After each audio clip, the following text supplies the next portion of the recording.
And it's somebody who can give somebody access to something that is the next level of success. But sometimes we're like, oh, it's the minister. If I'm not at the top, I don't have power. Sometimes, right, like power is that next level of access. It's the narrative about the strong Black woman, because I want Black women to have full, free, abundant, and rich lives. Welcome to Spotlight Voices. My name's Natalia Nicholson. I'm your host, and I am coming to you pretty much daily at the moment with the amazing keynote speakers at the top 100 most powerful Black women summit. If you don't have a ticket, is this the right finger? No, it's this one. There you go. Right above me is your QR code. Please scan it, get a ticket, and share it. At the moment, we have 100 amazing Black female entrepreneurs, 20 a day, coming to you to deliver just the most amazing cutting edge masterclasses, roundtables, fireside chats, keynotes, workshops, just coming to you to make sure that we can equip you the best way that we can as a Black female entrepreneur, because as many of you know, we carry many, many hats.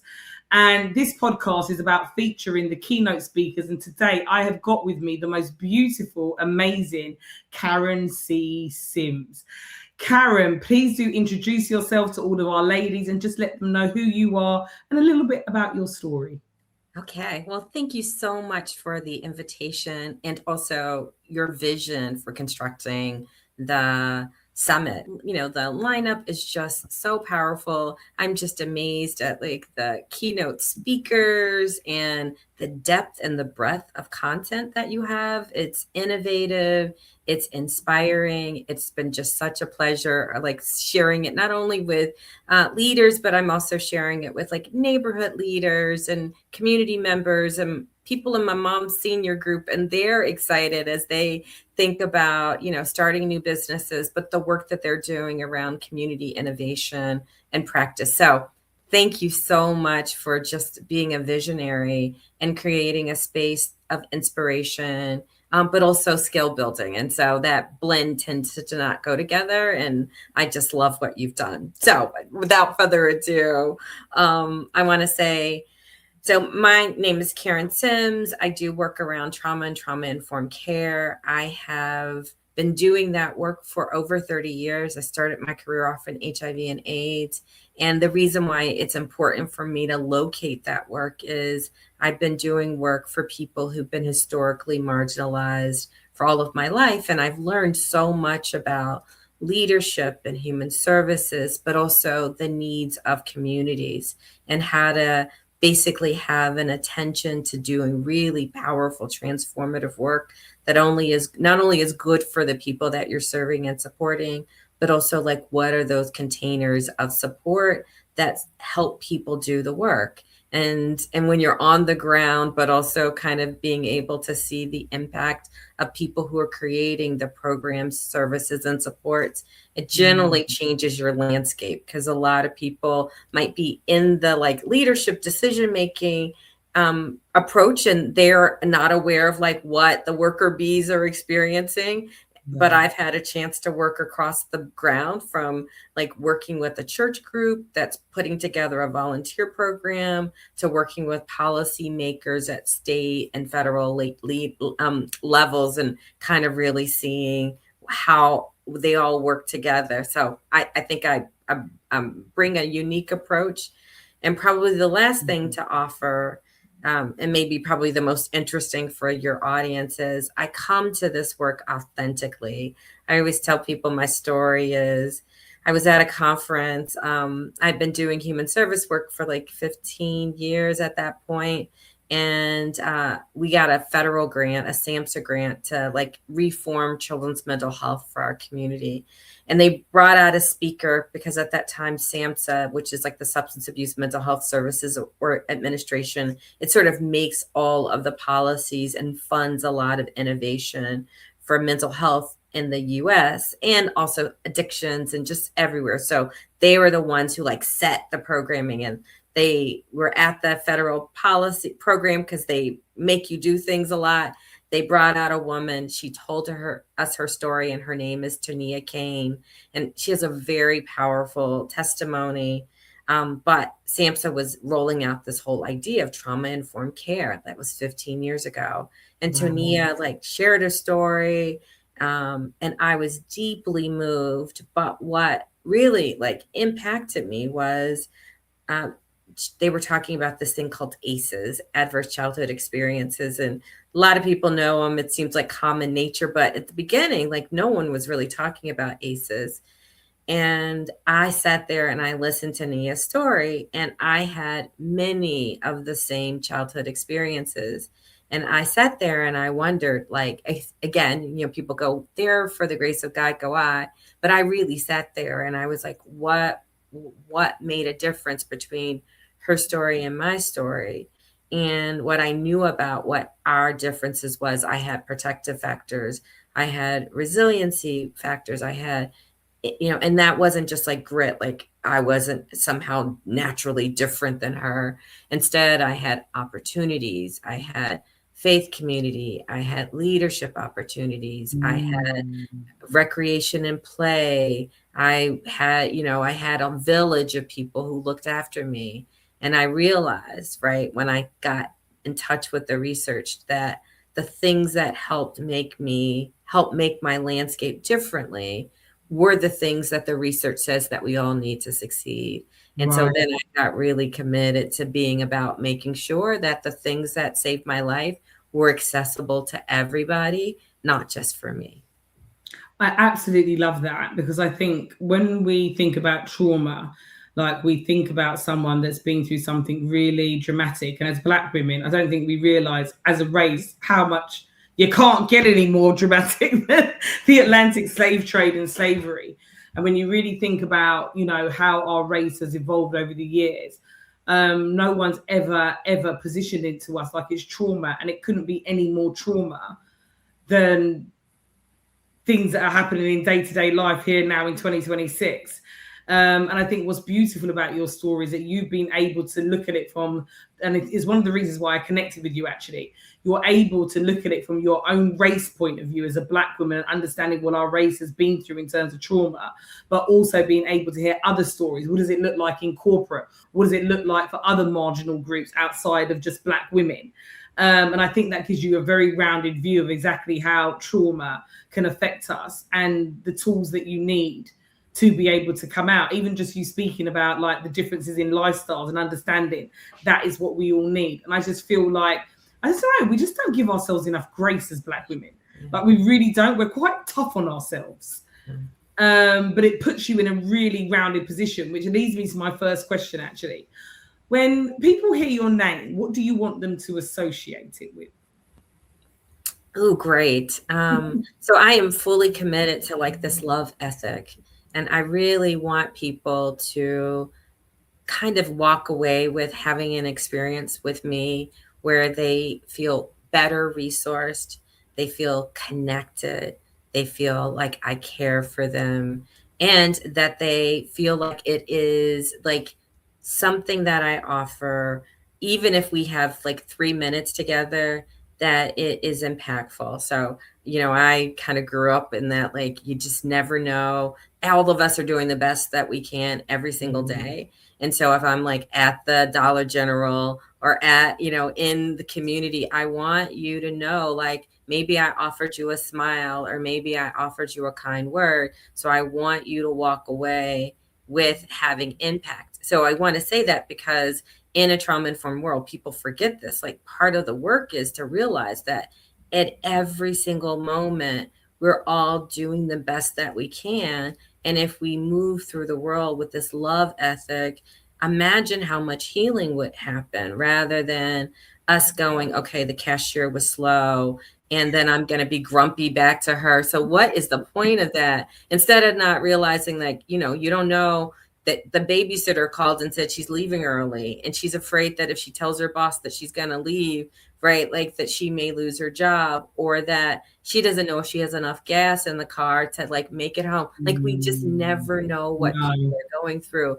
And especially, as you mentioned, because of racial and social and cultural practices, we know based on the data and science, so many Black-bodied women are dealing with so much complexity, not only from positional leadership, but from caregiving, from being labeled as the strong Black woman and not having a lot of spaces to be vulnerable or have needs or express needs. And so, people just expect suck it up, suck it up, suck it up.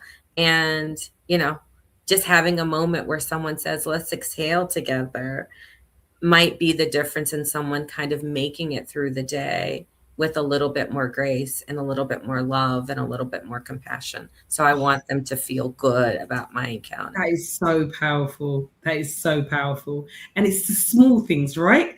And, and that's actually the irony of it. It's actually, when it's all said and done, it's the small things that really, really count. Yeah. Karen, what would you say the moment was that really shaped you as the woman leader you are today? It's hard to define, right? It's hard to define one. Everybody says that, by the way. Right. It is so hard to define one. But one of the things that I will share, there's a lot of language around, again, in the trauma-informed care field, people talk about cultural competency and blah, blah, blah, blah, blah. But I will say probably my most shaping and defining moment happened early in my leadership career. I told you, started off in HIV and AIDS, and we had this grant from the Robert Wood Johnson Foundation, and we had care teams, and some version of care teams still exist, but you get churches to adopt someone. We had people who adopted a person who was living and or dying from AIDS.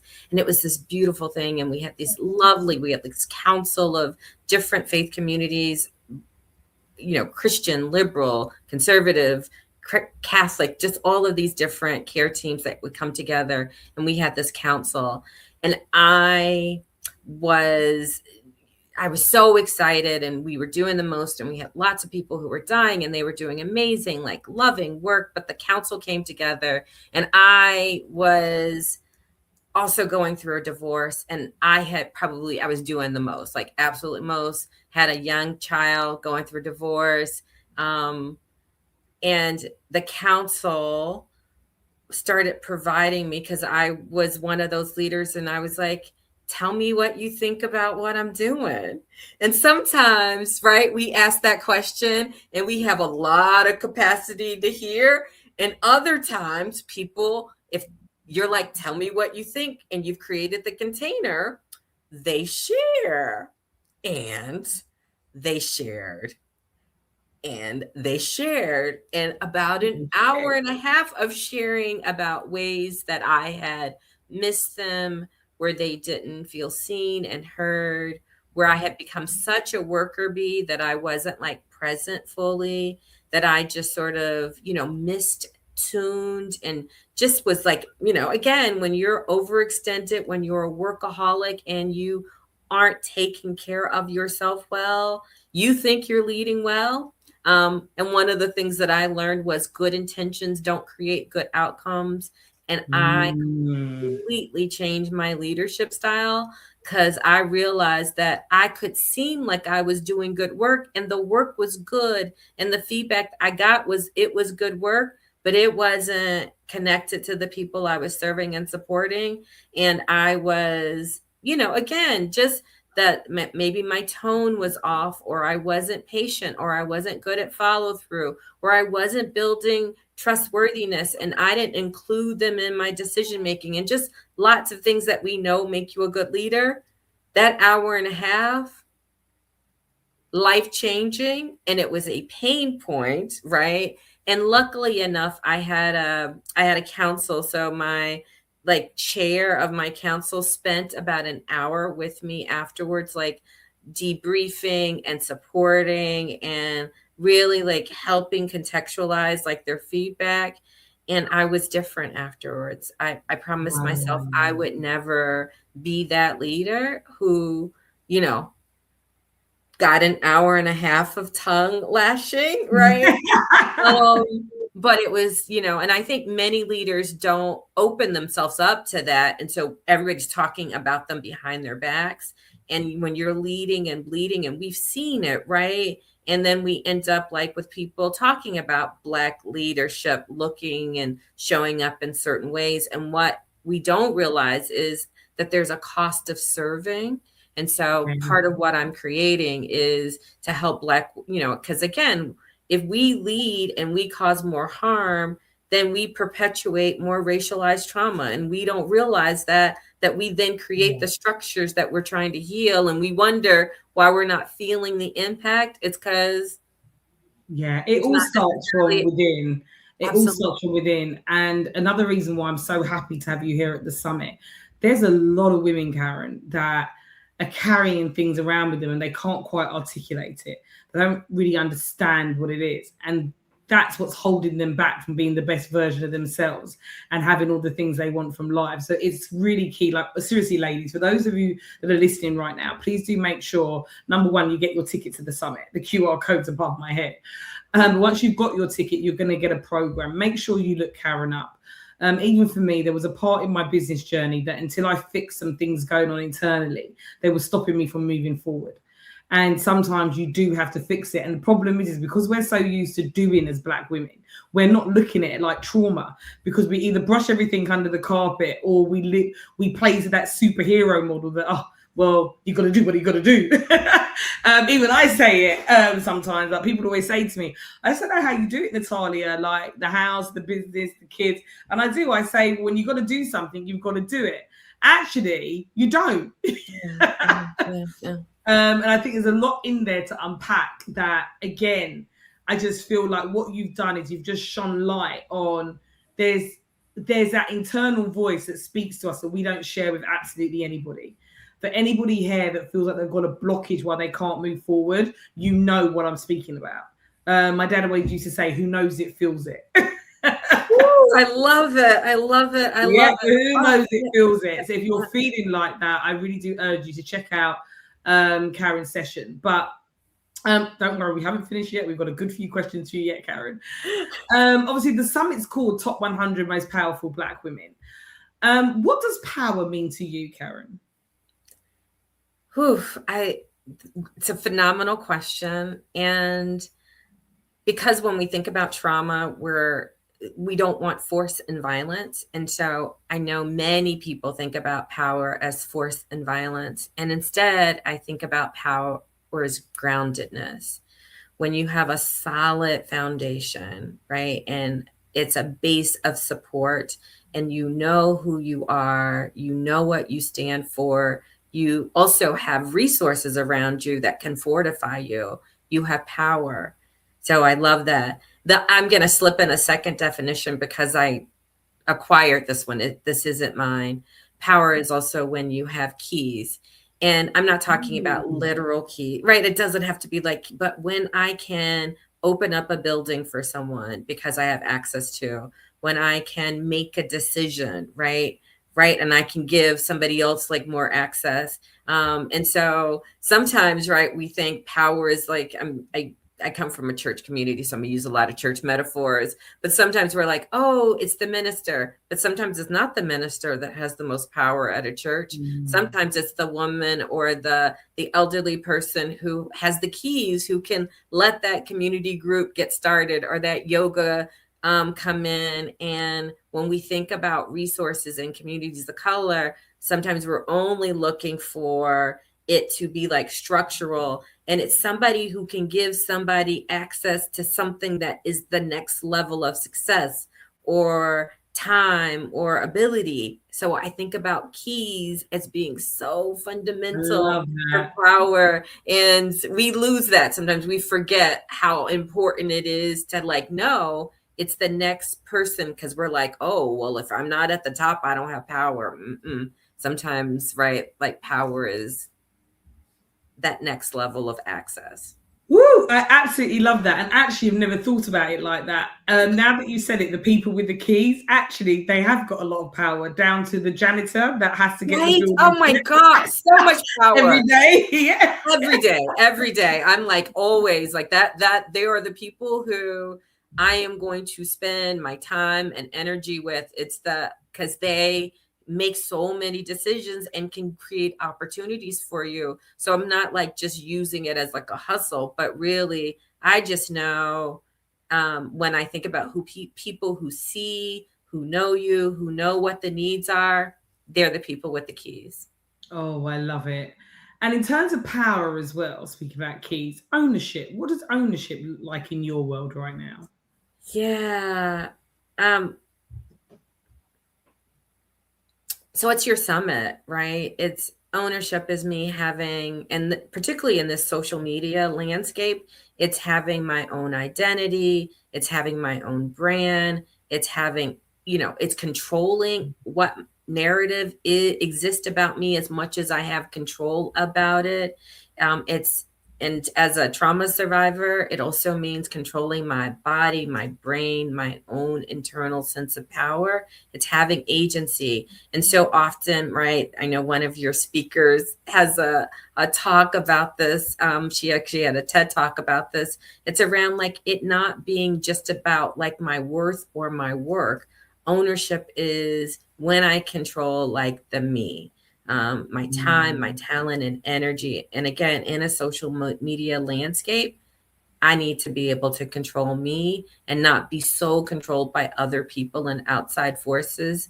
And so I think that it's a journey. As a therapist, I probably spend 60% of my therapeutic time helping people reclaim themselves, and that being the most important part of trauma healing. Ooh, I love that, by the way. In all the times I've asked these questions while doing this podcast, no one has ever answered ownership in that type of way. So sometimes I think when we look at ownership, we think about literally owning something tangible. But you're right. It's, owning your own brand is really, really key. The amount of people that are working corporates where their brand is actually owned by the organization. Sometimes I don't think we realize how much of ourselves are owned by other entities, not other people, other entities. So I absolutely love that. Karen, next, what is the one narrative about Black women that you're committed to changing through your work? Yes, it is the narrative about the strong Black woman. Yeah. So, and for a couple different reasons. Well, like actually three. I want to change the narrative about the strong Black woman because I think it's a myth. And we buy into it, and it makes it hard for us to be vulnerable, get the care that we need, ask for help. So secondly, I want to change the narrative about the strong Black woman because in relationships, particularly in intimate relationships, in professional relationships, in romantic relationships, it stops us. I think it shapes and defines like how people see us and how we show up and our ability to get our needs met. And I think people project it on us. So I want to change that myth because I think if men could see us as like fully human, it would change our romantic relationships and our intimate relationships. If our colleagues and peers could see us as fully human, some of the projections that happen in workplace about the angry Black woman or the mean Black leader or the, overachieving, like all of those archetypes just don't fit the reality. And I also want to free us from ourselves because I want us to know that we weather a lot, right? So my workshop and my work is around helping Black women navigate weathering the cost of dealing with all of chronic and complex stress and trauma that don't let up. It's not like the one thing. It's like the everyday, the walking down the street, the going home, the how people talk at you and talk to you, all of that creates a weathering effect on your mind. And so I want you to know, like, you can be vulnerable. You can ask for help. You can trust people. You can make time to care for yourself. You can say no. You can set limits. Like, you can give and receive love, and you can have that as an expectation from life and not believe that you are meant to suffer and take one for the team. So yes, I want to change the narrative about the strong Black woman because I want Black women to have full, free, abundant, and rich lives. Oh, amen. Sorry, God's good. Amen. Right. Like, sister. Absolutely love it. Everything you just said, I absolutely love. What would you say is a challenge that you face that people would never guess, and how did you move through it? Oh, My favorite question, by the way. yeah. So it's a weird one, and that I'm going to say. So I think when many people see and experience me, I think people think that I kind of package it and have it all, right? Like uh, we say this all the time, right? I don't look like what I've been through.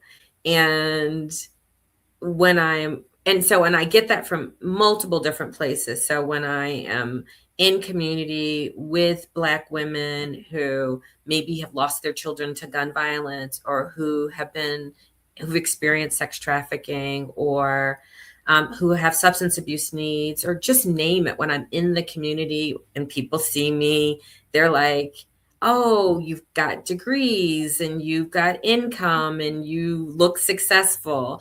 So they don't know that I have, cousins who are incarcerated and family members who have lost their battle to cancer or gun violence. They don't know that I know what it's like to have experienced sexual abuse and gang violence, and just all, you name it, I've lived through it. And then when I'm on a professional level, people think because I, look and package a certain way, that I don't know what it's like to feel insecure, or to have those dark nights of the soul, or struggle to find a date, right? Like they just don't know. They're like, oh, well, I'm both. You're lucky, you're perfect. Right, on both ends of the continuum. I think I get it from both ends of the continuum, because I don't look like what I've been through. And so I always remind people that I am fully human.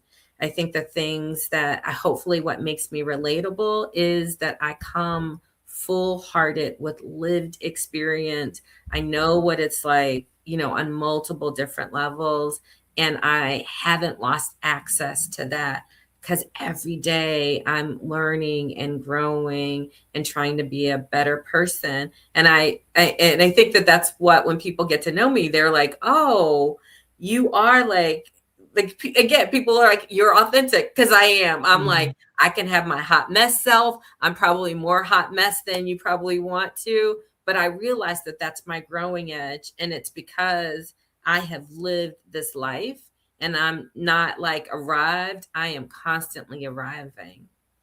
It also gives you an awful lot of empathy for people as well, because you're able to speak from that viewpoint. Exactly what I said, who knows it, feels it.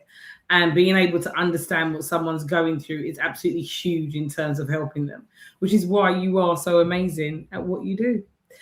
Karen, thank you for today. That was really enlightening. You gave me a lot of things that I need to go away and implement. There are things that I know, but I'm not doing them, if that makes any sense. And they were just great reminders. So as we wrap up, I'd like to do a quick fire round, if that's okay. Yes. I'm going to say 3 sentences, and you're going to finish each one for me, and then we're going to wrap up. So number 1, my power increases when I sleep.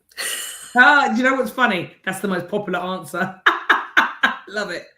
Sleep and pray, right? Like those are the 2. That is the most popular answer so far. One belief Black women must release to rise faster is that suffering creates more opportunities, that you have to suffer to get things. Love that.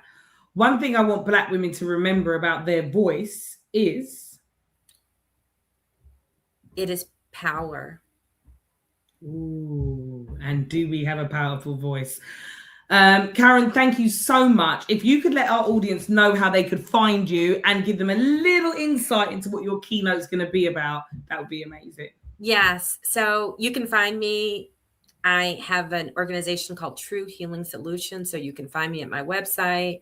Absolutely. If you need therapy or coaching, you can find me at Meridian K Consulting. I do therapy. I love to work with you. And at the workshop, I'm doing something that combines both my organization and my therapy. So it's a session called For Colored Girls Who Are Weathering Their Own Storms.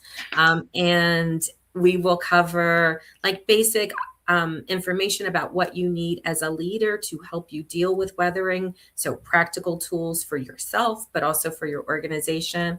And then I'm going to be inviting you to take a journey with me if you want to strengthen your skills and abilities to help you weather life storms. And I know in this moment, we need some storm work. So join me. Oh, I absolutely love it. I absolutely love it. Please do make sure that you look Karen up. Please make sure you follow her, and please make sure that you attend her session. I feel like these are one of the sessions that all of you should be attending. We've all got stuff going on internally, and being vulnerable is one of the greatest powers ever. And finding your vulnerability, finding out who you are, releasing some of the things that are holding you back. There couldn't be a better workshop than Karen. So make sure you check her out. Karen, thank you so much for spending this time with me. Thank you so much for the opportunity and your brilliance and your wisdom to create this beautiful container. May you be blessed 1,000 times. So thank you so much. Thank you. Just been a pleasure having you here today, and look forward to seeing you next week. Look forward to seeing all of you ladies next week. Please make sure you get your tickets. Please make sure you share the mission. You've got an array of amazing speakers. But until the next time, ladies, see you later. Bye-bye. Bye-bye.